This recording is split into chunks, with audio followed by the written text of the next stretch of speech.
Story நேரம் தமிழ் வியூவர்ஸ்க்கு hi. ஒய்சி ஸ்டில் சிங்கிளோட நெக்ஸ்ட் பார்ட்ல என்ன ஆக போகுதுன்னு இன்னைக்கு வீடியோல பார்க்க போறோம். ஸ்டார்டிங்லே யூ ஷென்னோட லேப்டாப்ல இருந்து கேபிள புடுங்கி விட்டுட்டு அவனோட இடத்துல போய் உட்காந்துக்கிறான்.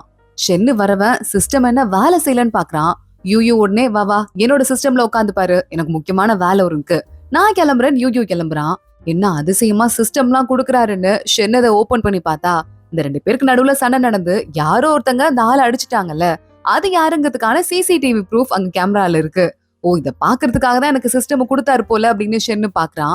பார்த்தா யூ கூட இருந்த மேஸ்திரி தான் அங்க ஆளை அடிச்சு வச்சிருக்காரு. யூ மேல தப்பே இல்லைன்னு சொல்லிட்டு தெரியுது. யூ ரொம்ப திமிரா போயிட்டு கன்ஸ்ட்ரக்ஷன் சைட்ல உட்காந்துட்டு இருக்க. அந்த இடத்துக்கு மேஸ்திரியும் வராரு. என்ன கட்டிட்டு இருக்கும்போது வந்து உட்காந்துட்டு இருக்கீங்க, நாங்க வேலை பார்க்க வேணாமா அப்படின்னு கேட்டுட்டு இருக்காரு. சரி வேலை பாருங்கன்னு யூ ரொம்ப அமைதியா இருக்கான். இத பாத்துட்டு மேஸ்திரிக்கே டவுட் வந்துருது. எப்ப பாரு அடங்காம ஆடுவான், இன்னைக்கு என்ன சொல்றதெல்லாம் கேக்குறான்னு டவுட்டோடய எங்க இருந்து வெளியே போக, அப்ப உள்ள வர ஷென்னு என்ன மன்னிச்சிருங்க யான்னு யூ கிட்ட பெரிய மன்னிப்பு ஒண்ணு கேட்டுட்டு இருக்கான். என்னாச்சுன்னு அங்க அதுல அந்த சிஇஓ கேக்க இத பாருங்கன்னு வீடியோ ரெக்கார்ட காட்டுறான். அப்போ உங்க மேல தப்பே இல்லையா, எங்களை மன்னிச்சிருங்கன்னு ரெண்டு பேரும் மானசீகமா நல்ல பவ் பண்ணி மன்னிப்பு கேட்டுட்டு இருக்காங்க. பரவாயில்ல, அப்ப கூட அவர் மன்னிப்பு கேட்க வேண்டாம், என் டீம்ல இருக்க ஒருத்தர் அவரு, அவர் தப்பு பண்ணா நான் தானே மன்னிப்பு கேட்கணும், நானே போறேன்னு யூ சொல்லிட்டு இருக்கான். உலக அதிசயமா இல்ல உலகம் ஏதோ அழிய போதான்னு மத்த ரெண்டு பேரும் பாத்துட்டு இருக்காங்க. போகும்போது அதாவது ஃப்ரூட்டாவது வாங்கிட்டு போங்க, விலை கம்மி வாட்டர் மெலன் அதாவது ஒண்ணு வாங்கிட்டு போ அப்படின்னு சிஇஓ சொல்றா. சரி ஓகே, நேரா யூ இந்த ஃப்ரூட் கடைக்கு வரான். பார்த்தா வாட்டர் மெலன் இருக்கு, அதுலயே குட்டியா பந்து சைஸ்ல ஒண்ணு சின்னதா இருக்கு. அத வாங்கிட்டு அங்க இருந்து யூ கிளம்ப ஆரம்பிக்கிறான். போறவன் உள்ள ஓனர் இருக்காரான்னு கேட்டு இருக்காருன்னு சொன்னதும் உள்ள போகாம ரிட்டர்ன் எடுத்து அப்படியே ஜியாவோட ஹாஸ்பிட்டல் வந்துடுறான். ஜியா பார்த்துட்டு சிரிக்கிறா. எதுக்கு இங்க வந்திருக்க வாட்டர் மெலன் தூக்கிட்டுன்னு கேட்க, இங்க ஒரு ஹோட்டல் இருக்கு, அந்த ஹோட்டலுக்குள்ள போனா நம்மளாவே டம்ப்ளிங் எல்லாம் செஞ்சு சாப்பிடலாம் தெரியுமா அப்படின்னு சொல்ல, தெரியுமே இந்த ஹோட்டலை பத்தி கேள்விப்பட்டிருக்கேன்ட்டு ஜியா சொல்றா. ஏன்னா அந்த பையன் தானே டேட் கூட வந்தான்ல, அதனால அவ அப்படி சொல்ல. சரி ஓகே, நம்ம இந்த ஹோட்டல் போய் சாப்பிட்டு வரலாமா, எனக்கு எப்படி இருக்குன்னு பாக்கணும்னு ஆசையா இருக்கு, மோமோஸ தனியாவே சாப்பிட்டா போர் அடிக்கும்னு சொல்ல, வெளியே கூட்டு போறதுனா நிம்மதியா கூட்டு போலாம்ல, எதுக்கு இந்த அளவுக்கு சீன் போடணும், சரி வர அப்படின்னு ஜியா சொல்லிடுறா. அங்க போய் அவங்களே டோலாம் கொடுத்துருவாங்களாம், ஃபில்லிங் எல்லாம் கொடுத்துருவாங்களாம், நம்மளாவே மோமோவை விதவிதமா செஞ்சுக்கலாமா. அந்த மாதிரி யூ செய்ய ஆரம்பிக்க ஜியாவும் கூட சேர்ந்து செஞ்சுட்டு இருக்கா. அப்ப ஏதோ ரெசிபில டவுட் இருக்குன்னு யூ அவங்க அம்மாக்கு கால் பண்றான். என்னடா பக்கத்துல ஜியா குரல் கேக்குது, ரெண்டு பேரும் ஒன்னா சமைக்கிறீங்களா, அப்படியா அடுத்த லெவல் போயிடுச்சா ஜியா அப்படின்னு அவங்க அம்மா ஓவரா அப்படியே ஆர்ப்பாட்டம் பண்ண ஆரம்பிக்கிறாங்க. போன வையும் யூ சொல்லிட்டு அடுத்த நேரா ஷென்னுக்கு ஷாஷாக்கெல்லாம் கால் பண்றான். ஷென்னு ஷாஷா ஷாவ்மான் மூணு பேரும் ஜோடி ரொம்ப சூப்பரா இருக்குன்னு சொல்ல மறுபடியும் போனை கட் பண்ணிடுறாங்க. எப்படியோ ஒரு வழியா குக்கிங் முடியுது. யூ ஜியா ரெண்டு பேரும் சாப்பிட ஆரம்பிக்கிறாங்க. பார்த்தா அந்த ஹோட்டலோட ஓனர் ஜியா வந்திருக்க விஷயம் தெரிஞ்சு, ஹாய் ஜியா இங்க என்ன அப்படின்னு கேட்க வர, யூ இதான் சரியான சாக்குன்னு சொல்லிட்டு, சாரி அன்னைக்கு நான் கூட உங்ககிட்ட மன்னிப்பு கேட்கணும்னு நினைச்சேன், மன்னிச்சிருங்க, இந்த வாட்டர் மெலனை கிஃப்டா வச்சுக்கோங்கன்னு அந்த குட்டி வாட்டர் மெலனை கொடுக்குறான். இல்லங்க இந்த வாட்டர் மெலன்லாம் தேவையில்ல, நீங்களே வச்சுக்கோங்க, இன்னைக்கு உங்க சாப்பாட்டுக்கு கூட நீங்க பே பண்ண வேண்டாம், நான் பாத்துக்கிறேன், இட்ஸ் ஆன் மீ அப்படின்னு சொல்லிட்டு அவர் அங்கிருந்து கிளம்பி போயிட ரொம்ப சந்தோஷம், சாப்பாடும் ஃப்ரீன்னு வெக்கமே இல்லாம யூ சாப்பிட்டுட்டு இருக்கான். அப்போ இந்த மன்னிப்பு கேட்கறதுக்காக தான் என்ன இவ்வளவு வலுக்கட்டாயமா கூட்டு வந்தியான்னு ஜியா கேக்குறா. ஆமா, நான் தனியா இருக்கும்போது வார்த்தைகள் என்கிட்ட தப்பா வந்துருது, நான் என்ன தப்பு பண்றேன்னு எனக்கே தெரிய மாட்டேங்குது, நீ இருந்தா கரெக்டா கொஞ்சம் தைரியமா இருக்கும், அதான் கூட்டு வந்தேன்னு சொல்ல, அவன் ஒன்னும் நீ மன்னிப்பு கேட்டதால அவன் உன்னை மன்னிக்கல, நான் லாஸ்ட் வீக் அவனோட பிளைண்ட் டேட் போயிருந்தேன், எனக்கும் அவனுக்கும் பிரச்சனை வந்துடக்கூடாதுன்னு அவன் உன்னை மன்னிச்சிருக்கான், புரியுதா அப்படின்னு சொல்ல, அப்ப அந்த வாட்டர் மெலனை நீ வச்சுக்கோன்னு யூ கொடுத்துட்டு இருக்கான். அடுத்த நாள் காலையில யூ வந்துடுறான். மன்னிப்பு கேட்டேன்னு சொல்றான். பரவாயில்ல, அப்ப இனிமே நாங்க ஏதாவது தப்பு பண்ணிட்டு நாங்க ஏதாவது உன்கிட்ட பேச முடியலன்னா நேரா ஜியாட்ட போனும் போல, ஜியா சொன்னா நீ எதுவா இருந்தாலும் செஞ்சிருவ போலன்னு எல்லாரும் கிண்டல் பண்ணிட்டு இருக்காங்க. சிஇஓ சொல்றா, நமக்கு ஒரு புது ப்ராஜெக்ட் வந்திருக்கு, வேல்யூ 25 கோடி, அதை மட்டும் ஒரு ஆர்டிஸ்ட் செய்யறான், அதை நம்ம பண்ணி கொடுத்துட்டோம்னா செம்மையா இருக்கும், ஆனா அந்த ஆர்டிஸ்ட் ஒரு பார்ட்டி வைக்கிறாரு, ஆர்ட் பார்ட்டி, அந்த பார்ட்டிக்கு யூ நீ போணுமா, அப்பதான் அவர் கூட பேசுவாரான்னு சொல்லிட்டு, அதுவும் ஒரு கூட பொண்ணு கம்பெனி இருக்கணுமா, தனியா போக கூடாதான்னு சொல்ல, இது வேறையா அப்படின்னு யூ பாத்துட்டு இருக்கான். வீட்டுக்கு போகும்போது போற வழியில லைட்டா அவனுக்கு ஒரு யோசனை வருது. ஷாமான் லிப்ட்ல வந்துட்டு இருக்கா. ஷாமான் பார்ட்டிக்கு போணுமா, நிறைய பெரிய ஆளுங்க வருவாங்க, ஒரு ஆர்ட் பார்ட்டின்னு சொல்ல, ஷாமானும் ஓகேன்னு சொல்லிடுறா. ஷாமான் அப்புறம் யூ ரெண்டு பேரும் அடுத்த நாள் அந்த பார்ட்டிக்கு போறாங்க. அந்த பார்ட்டியோட ஹோஸ்ட் இருக்கான்ல, அதான் யூ யாருக்காக டிசைன் பண்ணணும்னு நினைக்கிறானோ அவங்க ஷாமான பாத்துட்டு பயங்கரமா வலியுறான். அவகிட்ட பேசிக்கிட்டே இருக்கான் தொடர்ந்து. அந்த பக்கமா சிஇஓ வரா, அவ ஷாமான காப்பாத்தலாம் அப்படின்னு பேசுறதுக்கு ட்ரை பண்ணிட்டு இருக்கா. ஆனா அப்பயும் சிஇஓ ஷாமான் கிட்டயே பேசிட்டு இருக்கும் போது யூல இருந்து மத்த எல்லாரும் அங்க வந்துடுறாங்க. இந்த ஆர்ட்ல எனக்கு கொஞ்சம் அவ்வளவா பிடிக்கல அப்படின்னு யூ சொல்ல, உங்களுக்கு பிடிக்கலையா, எனக்கான நல்லா பிடிச்சிருக்கே அப்படின்னு சொல்லிட்டு மறுபடியும் ஷாமான் கிட்ட அந்த ஆளு பிட்டு போட போயிடுறான். ஷாமான் ஆக்வர்டா பேசிட்டு இருக்கா. சிஇஓ மறுபடியும் காப்பாத்துறதுக்கு ட்ரை பண்றா. அந்த ஆளு போன் நம்பரை வேற ஷாமான் கிட்ட இருந்து வாங்கிடுறான். தொல்லையா போச்சுன்னு சொல்லிட்டு ஷாமான் யோசிக்கிறான் இங்க வந்திருக்கவே கூடாதுன்னு. பார்ட்டி ஒரு வழியா முடியுது. யூயூவை பார்க்க தங்கச்சி ஹஸ்பண்ட் வந்துட்டு, அண்ணா எனக்கு ஒரு ஹெல்ப் பண்றியா? உங்க அம்மா எங்க வீட்டுக்கு வந்தாங்க, ரொம்ப நாளா இங்கே தங்கிட்டாங்க, அவங்களை கொஞ்சம் வெளியே போக சொல்றியா? வேக்யூம் கிளீனர் கூட நல்லா யூஸ் பண்ண முடியல, இப்ப பண்ணாதீங்க அப்ப பண்ணாதீங்க இங்க பண்ணுங்க அதை பண்ணுங்கன்னு ஒரு மாதிரி அட்வைஸா பண்ணிருக்காங்க. சொந்த வீட்டுல இருக்கிற ஃபீலே வரல, ப்ளீஸ் கொஞ்சம் கேக்குறியா அப்படின்னு சொல்ல, சரி நான் கேக்குறேன் அப்படின்னு யூ சொல்லிட்டு இருக்கான். அன்னைக்கு யூ நேரா வீட்டுக்கு போறான். கேட்கலாம் தான் நினைக்கிறான். ஆனா அவங்க அம்மா ஜியாவை பத்தி பேச ஆரம்பிச்சிடுறாங்க. இது சரிப்பட்டு வராது அப்படின்னு சொல்லிட்டு கேட்காமலே யூ அங்க இருந்து கிளம்பிடுறான். யூ அங்க இருந்து திரும்ப வந்துட்டு இருக்கும் போது பார்த்தா ஷாமான் அங்க பாலத்துல வழியிலே நின்னுட்டு இருக்கா. அவளுக்கு மறுபடியும் மெசேஜ் அனுப்பிச்சுட்டே இருக்கான் அந்த ஆர்டிஸ்ட். எப்ப நம்ம டேட் போலாமா அப்படி இப்படின்னு. என்னது நீங்க 2 பேரும் டேட் போறீங்களா அப்படின்னு யூ கேக்குறான். இல்ல நான் அவருக்கு நோ சொல்லிட்டேன் அப்படின்னு அந்த வாய்ஸ் மெசேஜையும் போட்டு காட்டிட்டு இருக்கா ஷாமான். பிளாக் பண்ணிட வேண்டியதானு சொல்ல, பிளாக் பண்ணிடலாம் சார், ஆனா உங்களுக்கு இன்னும் ப்ராஜெக்ட் கன்ஃபார்ம் ஆகல, இப்ப நான் பிளாக் பண்ணா அது உங்களுக்கு பிரச்சனை ஆயிரும்ல, அதான் நான் பிளாக் பண்ணாம இருக்கேன்னு சொல்ல யூ ஷாக் ஆயிடுறான். தன்னை பத்தி மட்டும் யோசிக்காம அடுத்தவங்களை பத்தி கூட யாருனாலையாவது யோசிக்க முடியுமா அப்படின்னு. உன் வேலையை மட்டும் பாரு, அடுத்தவங்களை பத்தி கவலைப்படாதன்னு யூ அங்க இருந்து கிளம்பிடுறான். அடுத்த நாள் யூ சிஇஓ கிட்ட போயிட்டு, இந்த ப்ராஜெக்ட நான் பண்ண போறது இல்ல, பாவம் அந்த பொண்ணு ஷாமான் அவகிட்ட போய் வலிஞ்சிட்டு இருக்கான், அந்த பொண்ணு நமக்காக அதெல்லாம் பொறுத்துட்டு இருக்கா, அதுவும் இல்லாம ஏற்கனவே இந்த ப்ராஜெக்ட் எனக்கு அவ்வளவா பிடிக்கல, இப்ப சுத்தமா பிடிக்கல அப்படின்னு சொல்ல, ஷென்னு வேற அப்பதான் ஆர்வமா வேலைக்கு வரான், சூப்பர் நம்ம வாழ்க்கையே மாற போகுது அப்படி இப்படின்னு சொல்லிட்டு. ஆனா நம்ம சிஇஓ இந்த வார்த்தையை சொன்னதும் ஷென்னு பயங்கரமா அப்செட் ஆயிடுறான். என்ன சொல்லிட்டு இருக்கீங்க அப்படின்னு. இவங்க சிஇஓ ஷென்னு 2 பேருமே அப்செட் ஆயிட யூ வீட்டுக்கு வரான். அப்ப கரெக்டா ஷாமான் வரா. நீங்க என்னால அந்த ப்ராஜெக்ட் எடுத்துக்க மாட்டேன்னு சொல்லிட்டீங்களா, அப்பெல்லாம் பண்ணாதீங்க சார், எனக்கு பிரச்சனை இல்ல, நான் பாத்துக்கிறேன் அப்படின்னு சொல்லிட்டு இருக்கா. உடனே பாத்துட்டு இருக்கான் யூ. அப்படியா, உனக்கு ரொம்ப என் மேல அக்கறதான், ஆனா வந்துட்டு கொஞ்சம் அட்ஜஸ்ட் பண்ணிட்டு பண்ணலான்னு தான் இருந்தேன், எனக்கு ஏற்கனவே உன்னை பிடிக்கல, இப்போ சுத்தமா பிடிக்கலன்னு சொல்ல, எப்படினாலும் அட்ஜஸ்ட் பண்ணிட்டு பண்ணியிருப்பீங்கல்ல, அதனால ஷென்னுக்கு நல்ல பெனிஃபிட்டா இருக்கும், ப்ளீஸ் பண்ணுங்க நம்ம சொல்லிட்டு இருக்கா. அதெல்லாம் ஒண்ணு பேச வேண்டாம், நீ போ இங்க இருந்து, நான் அந்த ப்ராஜெக்ட பண்ண போறது இல்லைன்னு யூ சொல்லிடுறான். இதெல்லாம் சரிப்பட்டு வராதுன்னு ஜியாவை பாக்குறதுக்கு சிஇஓ வந்துடுறாங்க. இந்த பிரச்சனையில இருந்து ஹெல்ப் பண்ணுங்கன்னு சொல்றாங்க. ஜியா பாக்குறா. யூவை அதே ரெஸ்டாரண்ட்க்கு கூப்பிட்டு மோமோ பண்ணலாமா அப்படின்னு கேட்டுட்டு கொஞ்சமா பேச ஆரம்பிக்கிறா. அந்த ப்ராஜெக்ட பண்ணலாம்ல, பண்ணலனா உங்களுக்கு மட்டும்தான் வந்துட்டு ஓகே நிம்மதியா இருக்கலாம், ஆனா ஷென்னுக்கு சிஇஓக்கு 2 பேருக்குமே கஷ்டம், ஆனா நீங்க பண்ணீங்கன்னா அவங்களுக்காக கொஞ்சம் அட்ஜஸ்ட் பண்ணா மட்டும் போதும், அந்த 2 பேரும் ஹாப்பியா இருப்பாங்கல்ல அப்படின்னு சொல்ல, நான் இதுக்கு அவங்க சந்தோஷத்துக்காக நான் அட்ஜஸ்ட் பண்ணிக்கணும் அப்படின்னு யூ கேக்குறான். ஏன் உங்களுக்காக ஷென்னும் சிஇஓவும் அட்ஜஸ்ட் பண்ணிக்கிறதே இல்லையா? அவங்கதான் அதிகமா பண்ணிக்கிறாங்க, என்ன அதை பத்தி நீங்க யோசிச்சுதான் பாக்குறது இல்ல. அவங்க உங்ககிட்ட பணிஞ்சு போறாங்கன்னா அவங்க உங்களுக்கு கடமைப்பட்டிருக்காங்கன்னு அர்த்தம் கிடையாது. யார் வேலை பார்த்தாலும் அவங்களுக்கு காசு வரதான் செய்யும், ஆனா அதே நேரம் உங்களை அவங்க ஃப்ரெண்டா நினைக்கிறாங்க, உங்களுக்கும் எந்த கஷ்டமும் வரக்கூடாதுன்னு உங்களை பத்தி அவங்க கவலைப்படுறாங்க, அதான் ஒரே ரீசன்னு ஜியா சொல்றா. ஷென்னு அதே மாதிரி சிஇஓ எத்தனை தடவை இவனுக்காக அட்ஜஸ்ட் பண்ணிருக்காங்கன்னு ஒன்னொன்னா தெரியுது.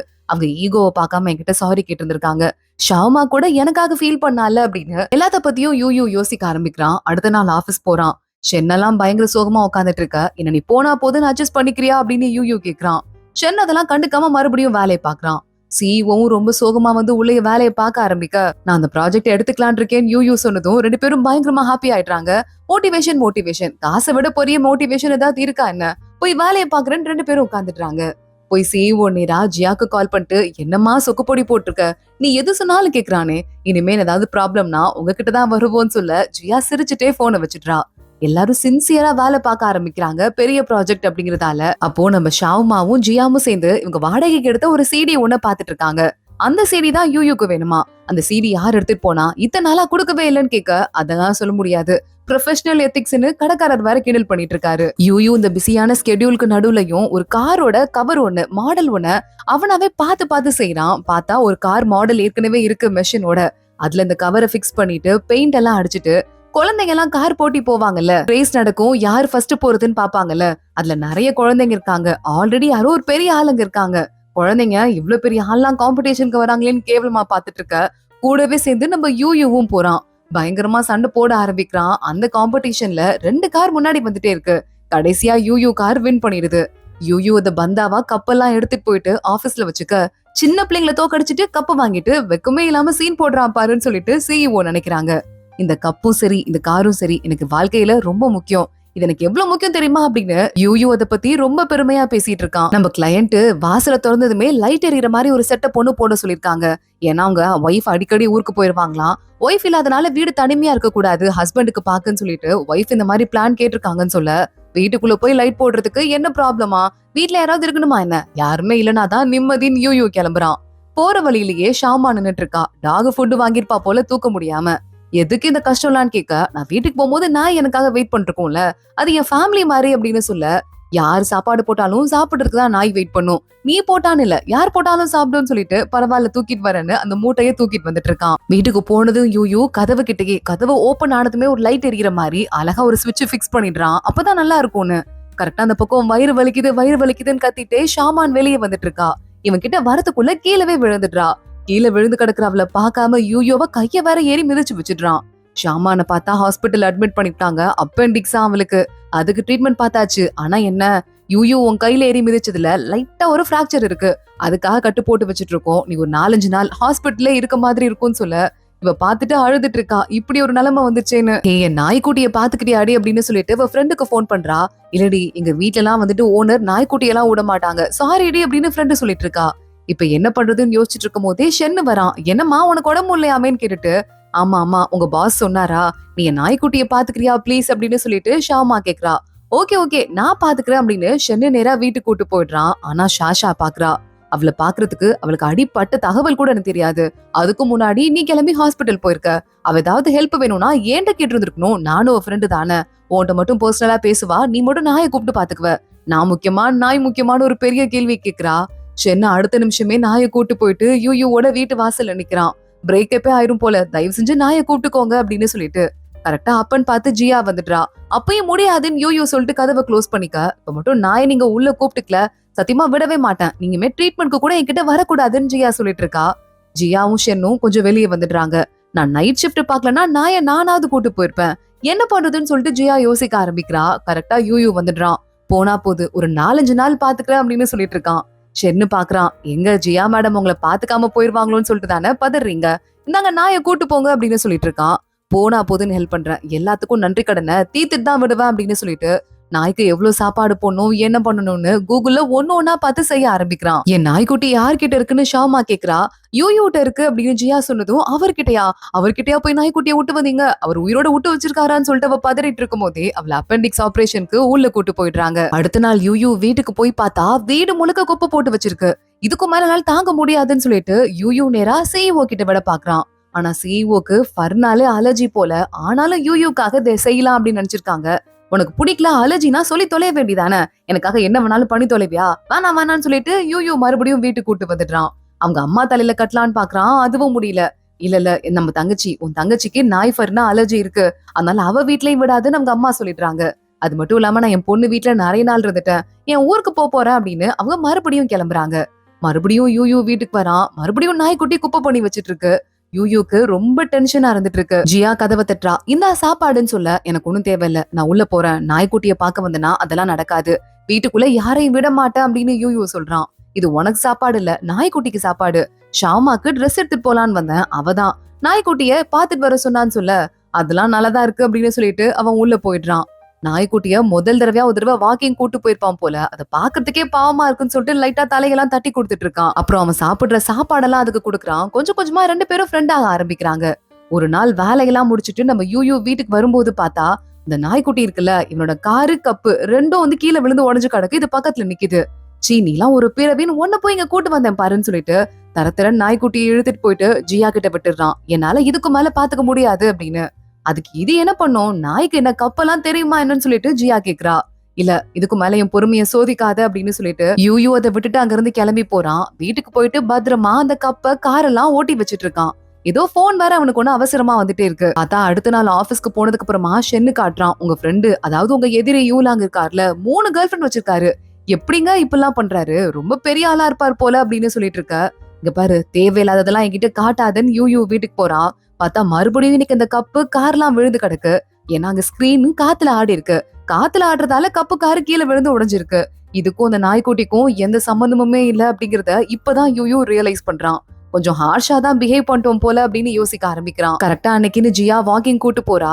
நாயை லைட்டா கட்டி போட்டுட்டு ஒரு கூல் ட்ரிங்க் எடுக்கலான்னு பாக்கிறதுக்குள்ள நாய்க்குட்டி அங்க இருந்து ஓடி போயிருது. நம்ம யூ கால் பண்றான் அப்பன்னு பார்த்து, என்ன பண்ணிட்டு இருக்க அப்படின்னு. வாக்கிங் கூட்டு போயிட்டு இருக்கேன் அப்படின்னு சொல்லிட்டு திரும்பி பார்த்தா அங்க நாய்க்குட்டி காணாம போயிடுது. இது நாய்க்குட்டி காணாம போயிடுச்சான்னு யூ ஒரு பக்கம் டென்ஷன் ஆயிட்டு கார்ல டாக்ஸி எல்லாம் புடிச்சு தேட ஆரம்பிக்கிறான். இன்னொரு பக்கம் ஜியா தேடிட்டு இருக்கா. அதோட தான் இன்னைக்கு எபிசோட் முடியுது. அடுத்து என்ன ஆக போகுது தொடர்ந்து பார்க்கலாம். இந்த வீடியோவை லைக் பண்ணிக்கோங்க. மறக்காம நம்ம சேனலுக்கு சப்ஸ்கிரைப் பண்ணிட்டு பெல் ஐகானையும் கிளிக் பண்ணிக்கோங்க. அடுத்த வீடியோல பார்க்கலாம். அது வரைய பாய்.